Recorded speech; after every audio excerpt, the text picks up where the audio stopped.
c'est un plaisir de vous retrouver dans ce cadre, en tout cas, du Grand Magal de Touba, justement, pour parler un peu de ce qui est convenu d'appeler, en tout cas, de la littérature d'une manière générale, mais le contexte étant très particulier, il s'agit justement du Grand Magal de Touba et particulièrement aujourd'hui du Safar. Le 18 Safar, un nom très générique, très philosophique. D'ailleurs, pour en parler du Magal et du Safar, nous avons le plaisir de recevoir un grand écrivain. Il faut dire qu'il est poète, il est philosophe, il est nouvelliste. Il s'agit justement de Nour El Amin. Il est l'auteur également du dernier roman. Son dernier roman, c'est Le Souffle des Miraculés. Mais vous le connaissez sous le nom, en tout cas, de Maintenant que j'ai grandi. En tout cas, cette nouvelle qui a fait le tour du monde, en tout cas, qui a connu une très bonne promotion. Son vrai nom, c'est Mamadou Lamine Niang, il faut la dire, mais il est connu sous le nom de Nour El Amin. Et justement, c'est rattaché un peu à l'esprit qui nous anime aujourd'hui de parler du Magal, de parler des textes de ce Cheikh Ahmadou Bamba. Effectivement, le nom générique Nour El Amin, justement, il me paraît que c'est un hassida. En tout cas, quand on nous parle, un mouride ne serait pas dépaysé quand on lui parle un peu de Nour El Amin. Et justement, vous portez ce nom générique, ce nom illustratif, ce nom qui détermine un peu votre engagement, votre, en tout cas, identité en tant qu'homme de culture, en tant qu'homme de lettres. Nour El Amin, c'est un plaisir. Tout le plaisir est nourrien, encore une fois, et bonsoir Aline Badara, bonsoir tout le monde. Je suis ravi, je suis plus que content, plus que émerveillé en tant que safarien dans l'âme, de répondre à votre invitation. Voilà, merci et merci également à la maison Tawhid, voilà, qui me fait l'honneur de m'inviter. Alors, vous dites que je suis safarien, lorsque Safar me tient, plus rien ne me retient. Oui, c'est un concept, c'est un passage que j'avais eu à concocter en 2017. Parce que, en bon safarien, lorsque Safar pointe son bout de nez, donc j'ai l'habitude de l'accueillir, de le chanter à travers une inspiration poético-religieuse. Je suis safarien et lorsque Safar me tient, plus rien ne me retient. Cela veut dire tout simplement que je vibre à travers Safar. Vous êtes écrivain? Vous dites que donc Safar, en tant qu'un bon mouride, croyant pratiquant, justement, Safar est une source d'inspiration pour vous. Oui. Vous produisez beaucoup de textes que vous partagez dans les réseaux sociaux. Oui, effectivement. Et j'ai l'habitude, lorsque Safar arrive, de ne écrire que des textes liés tout simplement à Safar. Et qui parle de Safar, parle de Cheikh Ahmadou Bamba Khadim Rassoul. Qui parle de Safar, parle des chassaïs de Cheikhul Khadim. Qui parle de Safar, parle tout simplement de la famille de Cheikhul Khadim. Qui parle de Safar, parle des fils de Cheikhul Khadim. Qui parle de Safar, parle tout simplement voilà, des dignitaires mourides de Cheikhul Khadim. C'est la raison pour laquelle, c'est tout un horizon. C'est la raison pour laquelle, cette année, j'ai inventé le contexte Horizon Safar. Voilà. Alors, ces textes-là, vous les avez regroupés sous forme de recueil. Vous dites que depuis 2017, vous avez quand même l'habitude de produire comme ça. C'était une façon à vous, comme le faisait beaucoup. Oui, et naturellement, chaque jour, je produis un texte. Et le texte... On se retrouve avec 18 textes. Donc, oui, finalement, on se retrouve avec 18 textes. Et chaque texte a peut-être une dose d'imagination, une dose de création propre au jour. Nous reviendrons un peu sur ça, ce qui vous inspire. Vous avez pu, en tout cas... Bon, la muse n'est rien d'autre, Aline Badara, si vous me permettez, la muse n'est rien d'autre que Cheikhul Khadim. Voilà, je me lustre, je nage dans le fleuve Cheikhul Khadim. Alors, je ne peux qu'être inspiré. Alors, les thématiques, nous le savons, sont des thématiques qui, à bien des égards, illustre ou bien explique même l'esprit du concept de Safar. Oui, l'esprit c'est plutôt un esprit tourné vers le partage, vers la communion. Parce que Safar, ce n'est pas seulement un mois propre à une communauté. Safar, c'est pour tout le monde. C'est pour tout le monde. Et d'ailleurs, lorsqu'arrive le jour 18, parce que Safar également, c'est un mois. C'est un mois, le mois de Safar. Comme dans le calendrier peut-être grégorien ou bien dans un autre calendrier, on dirait mois, temps, mois de janvier, mois de février, mois de mars. Donc dans le calendrier Wolof, on dit mois de Safar, weeru Safar. Voilà. Et maintenant, ce sont les 18 jours. Voilà, donc Safar, 18 Safar commémore le départ de Cheikhul Khadim. Cheikhul Khadim, Alioune Badara, si vous me permettez, c'est le seul homme, et je l'ai dit dans un de mes textes, je ne sais plus lequel, c'est le seul homme, c'est le seul érudit qui fêta le jour de son départ. Safar ne commémore pas le jour du retour, mais c'est plutôt le départ, comme s'il avait crié victoire avant de partir. Voilà Cheikhul Khadim. Alors nous pouvons que sentir cette grandeur, cette sérénité, cette noblesse, mais également cette humilité. Lorsqu'il crie victoire, Cheikhul Khadim, il le crie tout simplement dans l'humilité la plus sincère. Parce qu'il se dit Khadim. Attention, il se dit Khadim. Je suis le serviteur éternel du prophète Mohammed alayhi salatu wassalam. Et chaque génération aura la certitude que je suis venu pour elle. Donc lui, c'est un serviteur. Il a longtemps servi Cheikhul Khadim. Et d'ailleurs, il a longtemps servi Muhammad Rasulullah, qui lui donna tout simplement cette grade de Khadim al-Mustafa. Qui connaît une autre âme ayant une telle grade. Voilà Cheikhul Khadim. Safar est illustratif. Voilà. Ça marque d'abord le départ. En fait, il devait être un moment de tristesse. Les gens devraient quand même peut-être en se souvenant. Et là, vous me permettez tout simplement de clamer la grandeur du Seigneur. C'est celui qui lui a permis tout simplement d'être victorieux entre les mains d'un occupant, entre les mains d'un terroriste, parce qu'il a terrorisé pas mal de rois. Tous ceux qui étaient partis n'étaient pas revenus. Personne n'est revenu. Entre autres résistants, on peut citer. Mais bon, nous ne sommes pas là pour citer. Mais nous sommes là pour valoriser, pour glorifier tout simplement l'œuvre de Cheikhul Khadim à travers ce mois béni de Safar. Alioune Badara, si vous me permettez, et vous allez me permettre ça encore une fois. Avant que Cheikhul Khadim ne vint au monde, avant que Cheikhul Khadim ne soit véritablement Ahmadul Khadim, Safar était un mois très simple. Dans le calendrier musulman, il y a des mois illustres qui ont leur importance, qui sont chantés par le Coran, énoncés dans le Coran, glorifiés par Dieu. Parmi ces mois, on peut citer Gamou, on peut citer Korité, on peut citer Tamkharit, et entre autres. Ce sont des fêtes religieuses. Et il est rapporté qu'avant, lorsque Safar arrivait, les gens n'étaient pas tellement optimistes, hein, parce que Safar ne disait rien pratiquement. Mais lorsque Cheikh Ahmadou Bamba est venu et qu'il a fait des miracles, tout au long de sa vie, ses preuves et ses épreuves qui peuvent être interconnectées. Maintenant, c'est à partir de cela que Safar retrouve sa solennité. Et le Magal, c'est le 18e jour de ce mois. C'est pourquoi on parle de 18 Safar, synonyme de Magal Touba. Donc, c'est deux dates un peu différentes là. Non, c'est une seule date.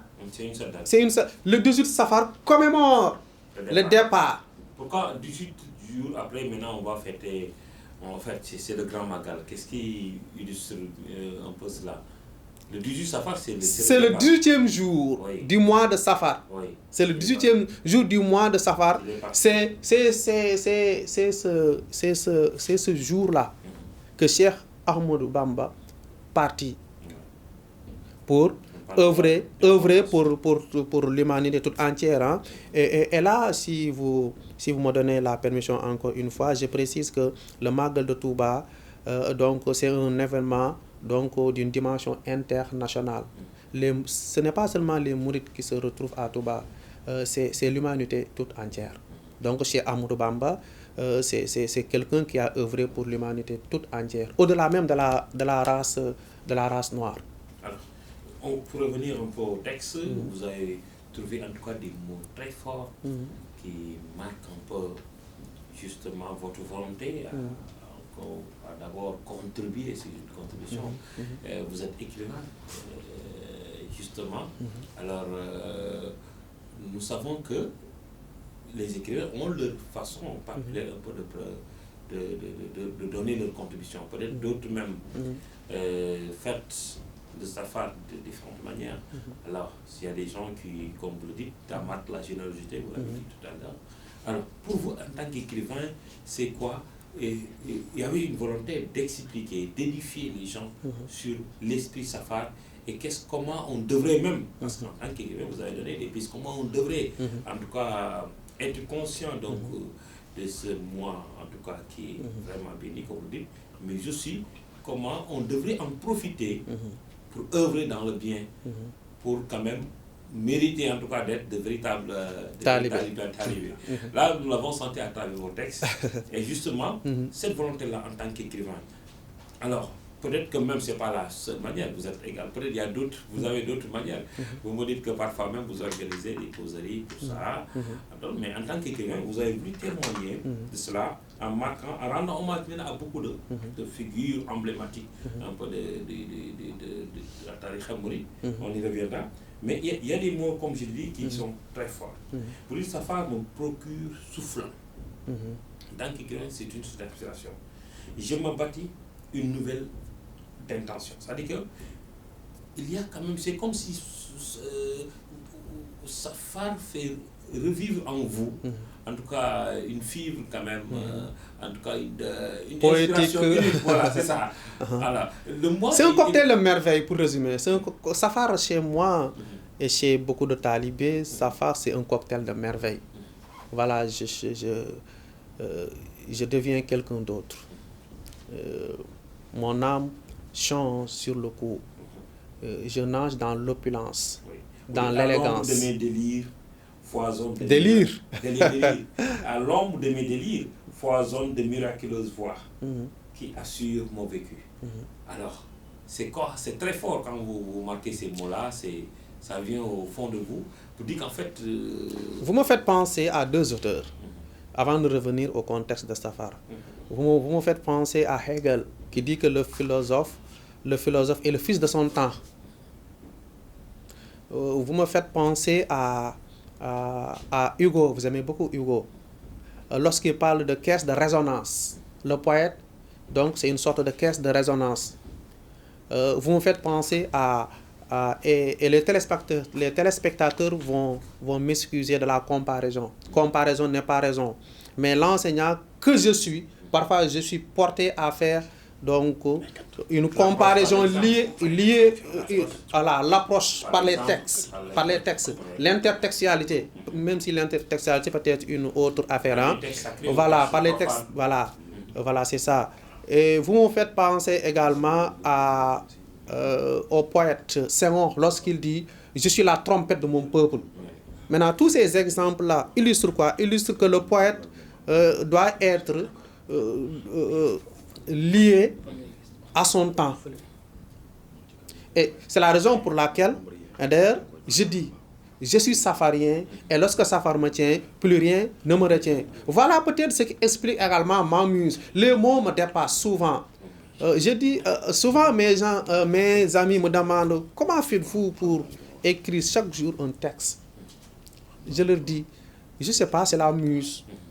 C'est la muse. Dieu parle aux poètes à voix basse, disait Victor Hugo, le grand poète. Mais là, c'est autre chose. Alors, mais vous dites également, par Safar qui s'annonce, je renonce aux futilités. Très bien. C'est comme également, c'est un moment De piété. Ouais, de piété. Voilà, donc Safar, c'est un moment de piété. Safar, c'est un moment de retour vers soi d'abord, de retour vers soi, de retour vers son créateur. Et Cheikh Ibrahim Fall même dit que l'homme, ou bien le croyant, ne doit pas quitter son Seigneur pour y retourner. Donc, mais, puisque nous ne sommes pas membres chez Ibrahim Fall, puisque je ne suis pas membre chez Ibrahim Fall, puisque parfois, voilà, je sors de mon cadre pour appréhender autre chose qui n'est pas moi, parfois, lorsque Safar arrive, je me repentis. Voilà, je retrouve et je renouvelle ma foi. Donc, Safar, c'est un mois de bénédiction. De bénédiction. Voilà, de prière. Voilà. Vous profitez également de l'occasion pour rendre hommage à des figures emblématiques de la tariqa. D'abord, vous avez parlé de Cheikh Mountakha, vous dites du centre Al-Mountakha, le Clément. Source soufi, regard saint. En tout cas, sourire. Soufi, regard saint. Ça illustre. Généralement, on parle même de Mbektebi. De Mbektebi. Voilà, je pense que c'est lui qui est. Voilà, qui a. Al-Mountakha, c'est l'incarnation de la sagesse.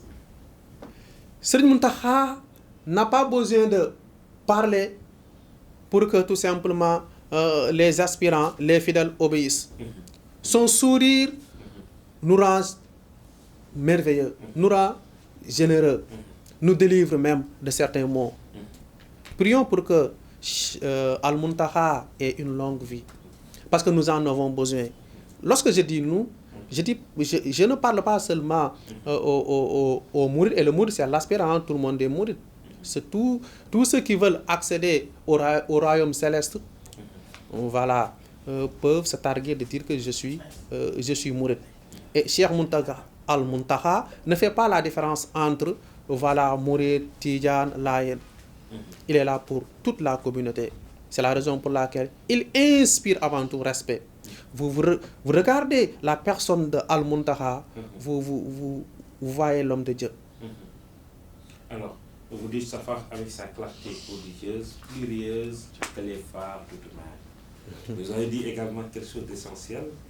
Vous dites effectivement que 18 Safar, c'est la récompense. Oui. Justement, vous, en fait, comme vous venez tout simplement de dire que le départ était déjà une victoire. Et alors que l'ennemi était là pour en faire. L'ennemi, je dis souvent que l'ennemi était là, armé jusqu'aux dents, oui, et défait jusqu'aux gencives. Oui. Voilà. Et l'ennemi était censé être plus fort. Il me semble qu'en fait, Cheikh Ahmadou Bamba témoigne à travers les textes, peut-être je pense que vous le contrôle, qu'en fait, cet exil-là, il l'avait même demandé. C'est-à-dire que, en fait, parce que les hommes saints, les hommes de Dieu, ils le font pour décrocher parfois un certain niveau quand même de la spiritualité.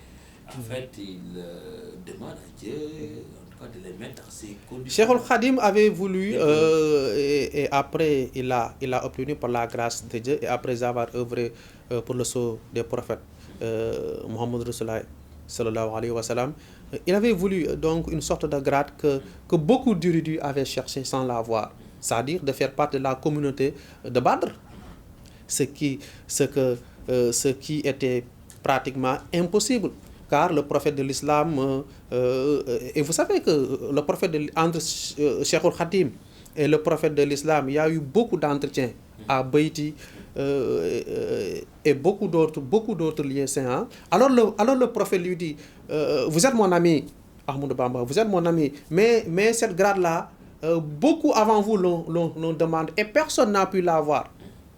Je me demande, est-ce que vous serez en mesure de l'avoir et de supporter surtout les épreuves? Ouais. Et Ahmadou Bamba lui répondit, tant que j'ai ça, tant que Dieu ne me ôte pas la vie, je ferai de mon mieux pour l'avoir.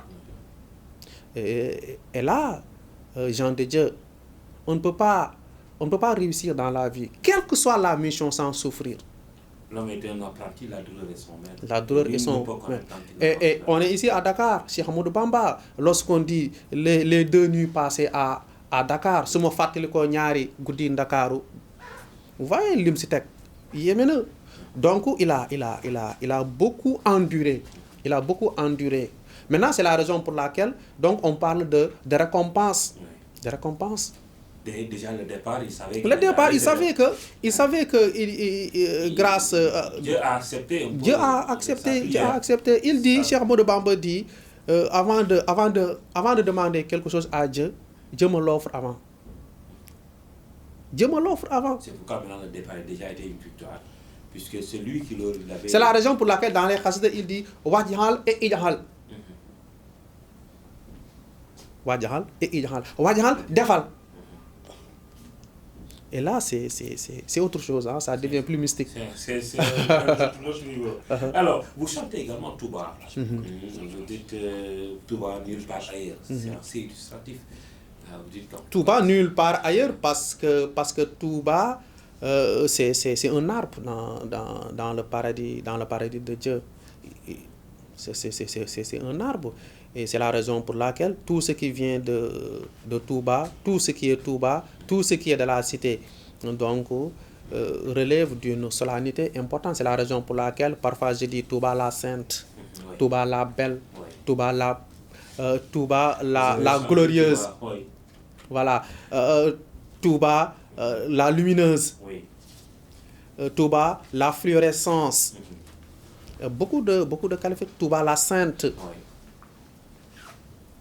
Donc, alors, en fait, c'est un lieu de recueillement. Oui, c'est un lieu de recueillement. C'est la raison pour laquelle également je profite de l'occasion pour lancer un message à tous ceux qui voudront aller à Touba de se conformer aux recommandations donc de Al-Muntaha, surtout ce contexte pandémique, surtout garder la distance sociale, mais surtout le port obligatoire des masques. C'est une recommandation. Mourid ndigel jëfe. Il faut porter les masques parce que c'est une recommandation. C'est la raison pour laquelle beaucoup donneront même donc des bernets de masques. Bernets de masques. Voilà. Bernde, on sait que naturellement Bernde est lié à la collation, est lié au manger, mais également donc le port obligatoire donc des masques est cette année à Touba doit être une réalité effective. Tout mouride qui se réclame donc de la famille de Cheikhoul Khadim, qu'il soit de la famille ou bien qu'il soit talibé, voilà, doit se conformer aux différentes recommandations voilà, de Al-Muntaha. Vous devez Safar en ce jour, en ce jour 3, j'ai dédié à Mam Cheikh Ibrahim Fall. Pourquoi ce jour 3? Pourquoi ce jour 3? Troisième jour, ensuite cette dédicace que vous avez réservée. D'abord, Mam Cheikh Ibrahim Fall est une figure emblématique. Voilà donc de la Mouridia. Moi je préfère utiliser le concept Mouridia plutôt que le mouridisme, parce que tout isme souvent est porteur d'une connotation péjorative. Islamisme, voilà, terrorisme. Voilà, moi je préfère dire la Mouridia. Alors Cheikh Ibrahim Fall, que dire sur lui? C'est Babul Mouridine. Voilà, donc non seulement c'est la lumière qui nous éclaire, mais également c'est la porte sans laquelle on ne peut pas accéder au royaume khadimien. Pourquoi ce jour 3? Interrogeons un peu les chiffres. Ahmadou Bamba est venu 3 ans après que voilà, après Cheikh, comment dire encore, Mam Cheikh Ibrahim Fall vint au monde. Cheikhoul Khadim retourna et 3 ans après, voilà, son disciple le suivit. Tous les deux ont vécu le temps d'un lehum, c'est-à-dire 75 ans. Alif 30, He 5, Mim 40, ça donne 75. Et si on introduit même le chiffre 75, 7 plus 5, ça donne 12. 12 témoigne quoi? Les 12 lettres de La ilaha illallah, 12 peut également témoigner les 12 lettres de Muhammad Rasulullah. Et si vous prenez 12, 1 plus 2, ça donne encore 3. Je comprends maintenant, c'est jour 3. Le 3 est vraiment très illustratif. D'accord, en ce jour 3, je vous dis un tour à mon chef d'enfant, mais qui a également, parce qu'on célèbre peut-être du jour Safar, c'est Cheikh Ahmadou Bamba. Maintenant, en tant que lui, talibé, il a un mérite peut-être qu'aucun autre talibé n'a Oui, le mérite qu'il a eu, c'est parce que tout simplement, toute sa vie durant, voilà, il s'est conformé aux recommandations de Cheikh Khadim.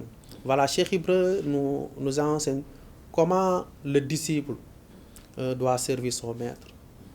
Et ici, nous sommes aux antipodes de la dialectique hegelienne avec le maître et son esclave. Ici, c'est autre chose. Ici, c'est la soumission, mais la soumission dans la gaieté.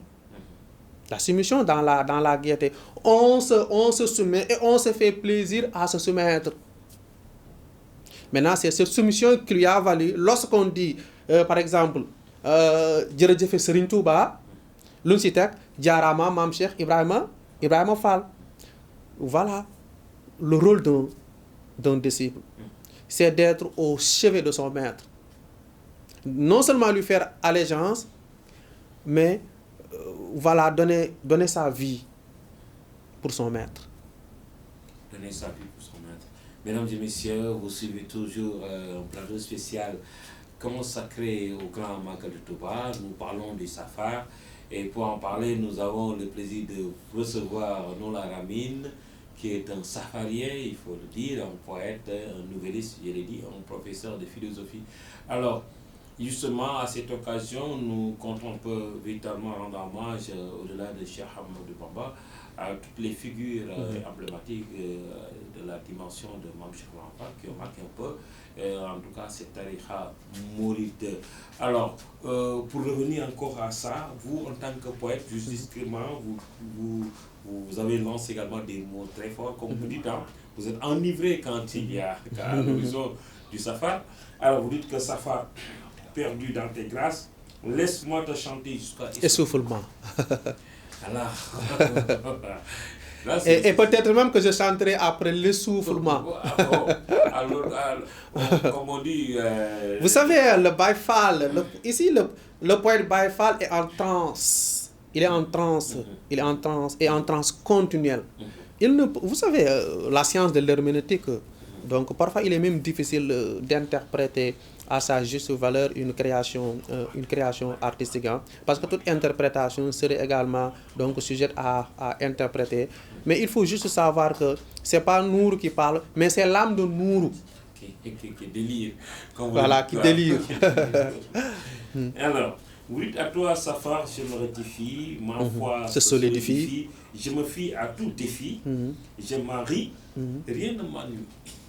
Ici, c'est après que je me suis rendu compte qu'il y a une figure de style pour les élèves qui nous regardent, une assonance en I, qui marque quoi, qui marque l'étonnement. Quand on dit I, l'étonnement, on s'étonne devant la grandeur tout simplement de Safar, on s'étonne devant la crémence de Safar, on s'étonne devant la prestance de Safar, on s'étonne devant l'élégance de Safar. Ainsi, on est perdu dans l'immensité tout simplement honorifique et surtout du fleuve safarien. Nous ne pouvons qu'être contents, émerveillés, dépassés, sidérés, hébétés, perdus dans un bonheur extrême. Alors, donc vous témoignez de cela que parfois les mots vous dépassent en tant que poète. Et là, vous avez tout à l'heure cité justement Victor Hugo dans Les Raisons, qui dit que Dieu parle à voix basse sans son âme. Donc ce que dit le poète, c'est qu'il serait au-dessus même de son moi. De son moi, parfois même au-dessus de son imagination. Hein, parce que le poète, il ne fait que constater. Parfois même la rime s'impose à moi. Parfois même, la musicalité s'impose à moi. Parfois même, l'assonance s'impose à moi. Et je ne fais que coucher ces mots sur du papier. Et ensuite, je me rends compte de leur musicalité, tout simplement de l'élégance, tout simplement de la poésie. Du point de vue du style également, j'ai remarqué une chose. Enfin, d'habitude, quand vous écrivez un peu des textes un peu plus ou moins profanes, vous êtes plutôt prosaïque. C'est-à-dire que vous êtes dans la prose, vous excellez dans la prose. Vous avez fait une nouvelle, maintenant que j'ai grandi. Vous avez fait également le roman sur justement le souffle miraculeux. Et là, des miraculés.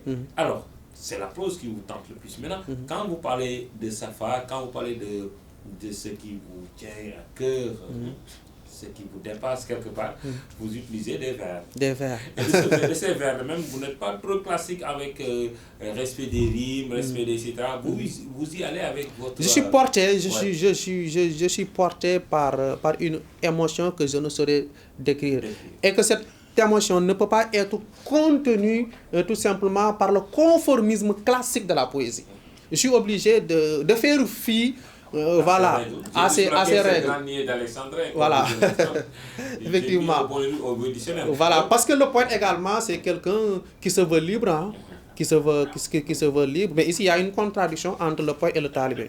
Donc ici, parfois, je suis plus talibé que poète. Voilà. Lorsque je chante Safa, je suis plus talibé que poète. Je suis plus talibé que nouvelliste. Je suis plus talibé que le philosophe. Voilà, le talibé caracole. Il est au-dessus de tout. Alioune Badara, je me veux ndongo dara. Je me veux talibé. Cheikh Ibrahima Fall, tout ce qu'il a eu, c'est tout simplement par l'entremise tout simplement de la talibéité, la soumission. Et j'ai dit tantôt que c'est une soumission gaie. Le mouride donne, il pleure. Mais il pleure de quoi? Mais il pleure de joie. Quelle joie? La joie d'avoir donné. C'est très fort. C'est très fort. Alors, donc de là, une question, précisément.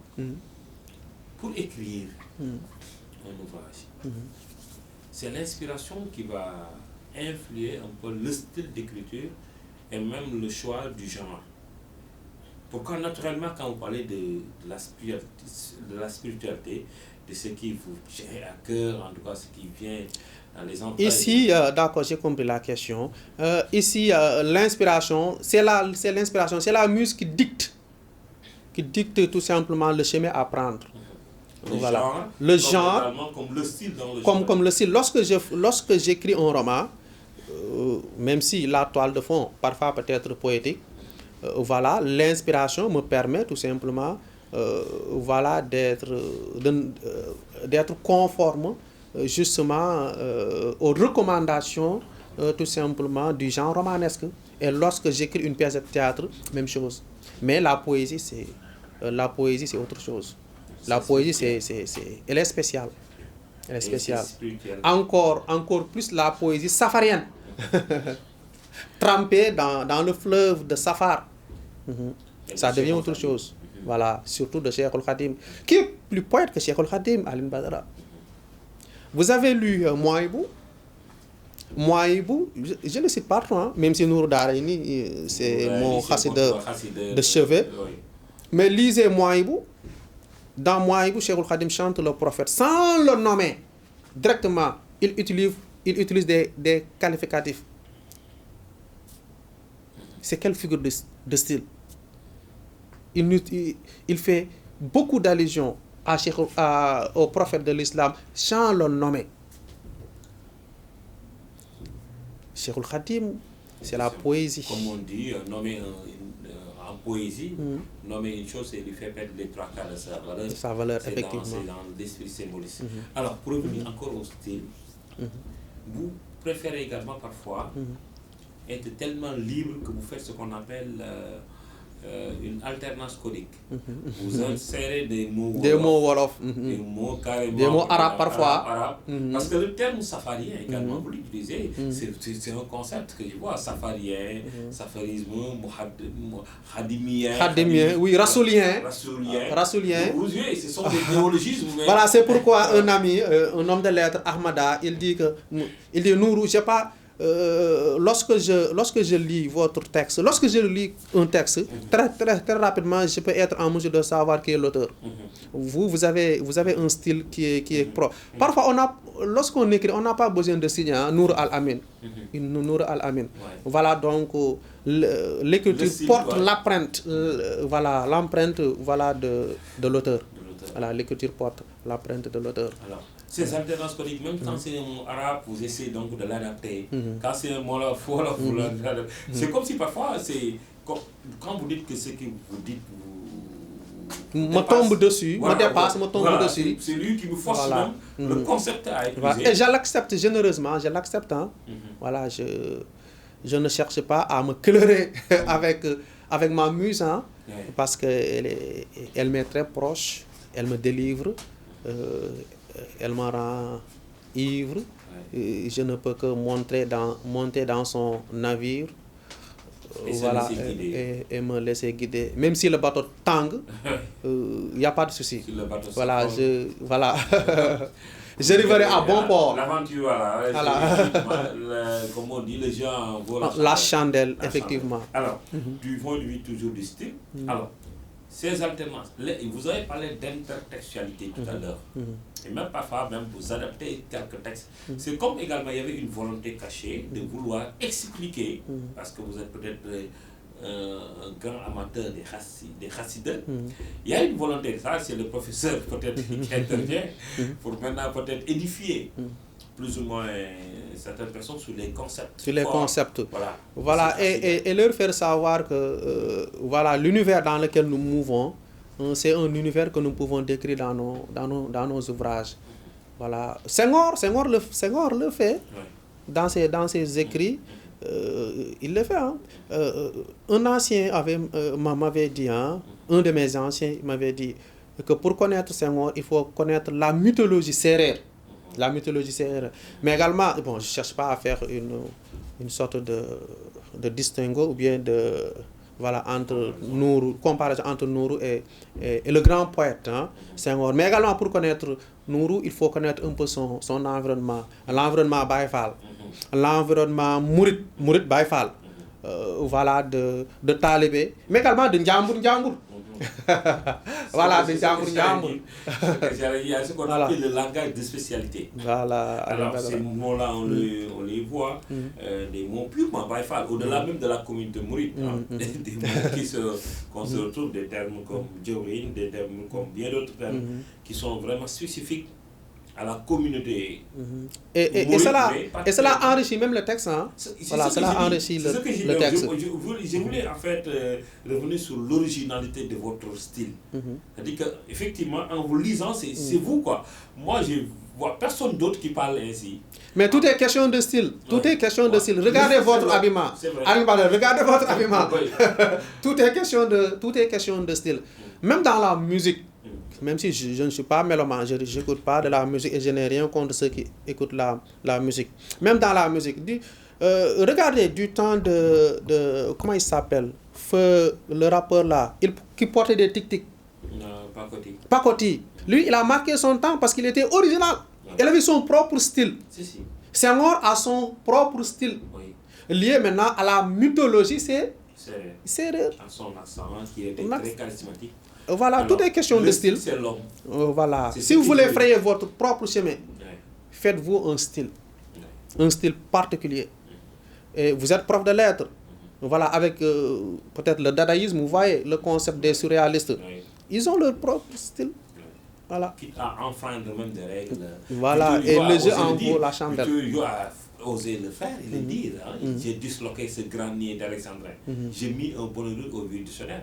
Ça signifie effectivement que lui, il était contre les classiques. Voilà, et si Hugo le dit, voilà, cela signifie que voilà, Un quelqu'un d'autre. safarien comme... Voilà, un simple safarien comme Nour Al-Amin, voilà, pourrait également le tenter. Hein. Oui. Voilà. Toujours le style du professeur, je dis que vous êtes en fait, vos identités s'imbriquent dans vos textes, vos identités s'illustrent à travers vos textes. Vous dites que pour ceux qui savent le départ à l'exil et le fusil qui éloigne le prédateur. Oui, J'ai bien aimé cette boutade, c'est très imagé. oui, pour ceux qui savent, lorsque je dis pour ceux qui savent, cela sous-entend qu'il voilà, il y a des gens qui, Oui, c'est ça. qui n'ont pas eu le créole de savoir. Voilà, c'est ça. J'ai senti que le Voilà. là, c'est C'est le Ndiambour également. Ndiambour. Voilà, le c'est Ndiambour est très comédien. Moi, si vous me trouvez en classe, je suis très comédien, moi, en classe. C'est ce que j'ai voulu dire, effectivement. Très comédien. Parce que c'est humoristique. Voilà. Il y a de l'ironie dans vos textes. Finalement, c'est un cocktail de style. C'est un cocktail de merveille. De merveille. À la dimension donc, du safar. Alors, en tout cas, sont des textes que j'ai beaucoup aimés et d'ailleurs qui sont partagés, aimés dans les réseaux sociaux. Et merci. Également, je pense également, vous êtes très, très, très proche un peu de la jeunesse. De la jeunesse. Vous aimez le jeu, vous êtes présent, vous produisez des textes qui sont parfois même repliés et même partagés. Oui, et là, mais le malheur en est que, bon, je n'ai rien contre ceux qui reprennent les textes sans signer. Mais il y a des gens qui reprennent et voilà, qui se font même voilà, auteur d'un texte safarien qu'ils n'ont pas écrit. Mais à chaque fois, je dis, bon, c'est pas grave, c'est peut-être dû au fait que tout travail comporte des risques. Et le risque d'être plagié, c'est moins grave que tout autre risque. Voilà, et j'accepte. Hein. Et vous acceptez. J'accepte. Généreusement. Voilà, généreusement. Voilà, Safar en vaut la peine. Parce que Safar, c'est le partage. Les bernets. Voilà, les bernets. C'est une manière de partager. Oui, idées. Voilà, mais également une manière d'œuvrer pour Cheikh Al-Khadim. Cheikh Al-Khadim qui a longtemps œuvré pour la communauté. Donc, lorsque je me mets à écrire et mettre ces écrits à la disposition de tout le monde, c'est ma modeste contribution dans l'immense entreprise khadimienne. Voilà. Le terme revient encore khadimienne. Alors, en tout cas, c'est un plaisir, mon cher, de vous recevoir sur le plateau, un plateau spécial consacré, comme je l'ai dit, au Magal de Touba, une façon pour Tawhid TV en tout cas donner sa contribution. Alors, de vous inviter, vous en tant que safarien, parler de Safar, parce que jusque-là, beaucoup de gens entendent parler de Safar, mais ils ne sont pas tellement édifiés. Vous venez de nous édifier sur trois choses, principalement, que le Safar marque le départ d'abord de Cheikh Al-Khadim. Au-delà de ça, le Safar également, c'est un moment de partage et de communion entre tout le monde, entre les communautés, en tout cas musulmanes qui existent, Mouride, Tidjane, Layen, etc. Parce que nous voyons effectivement chacun à sa manière. Alors, Safar également, c'est un moment d'inspiration et vous l'avez montré à travers les textes très proliques, c'est très prodigieux que vous ne cessez un peu de produire chaque jour et que vous partagez dans les réseaux sociaux. En tout cas, c'est un plaisir de vous recevoir. Vous avez un mot de la fin? Bon. Il y a eu jamais de fin. Il y a eu jamais de fin lorsqu'il s'agit de parler de Safar, lorsqu'il s'agit de parler de Cheikh Al-Khadim qui avait dit Ila Shwa Nafsi, que beaucoup comprennent. Hein. Voilà, l'art est antidestin, vous comprenez bien. Voilà, l'art est antidestin. Voilà, je suis très heureux. Hein. Je suis comblé voilà, d'avoir eu l'opportunité voilà, de partager ce joyau. C'est un joyau. Voilà, vu tout cela, ce joyau avec vous. Et d'avoir derrière moi 18 Safar, Grand Magal de Touba. Nourou ne peut pas être plus ému. Nourou ne peut pas être plus je dirais, honoré. C'est à moi de vous remercier.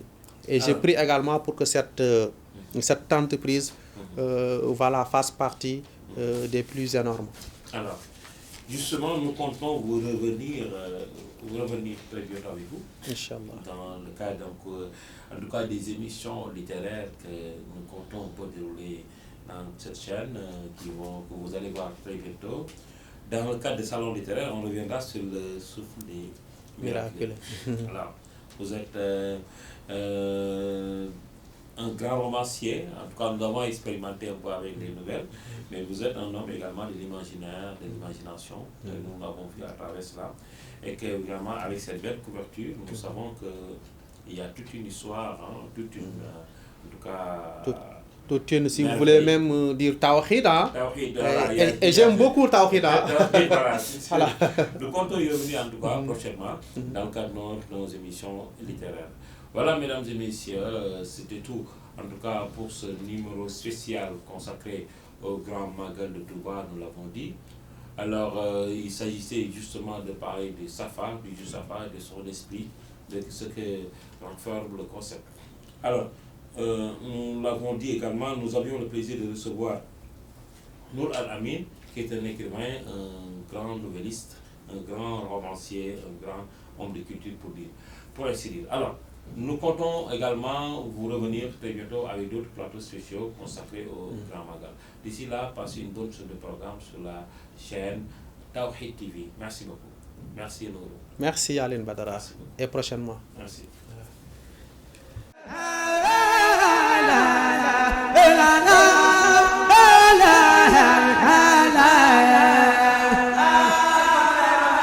Hey,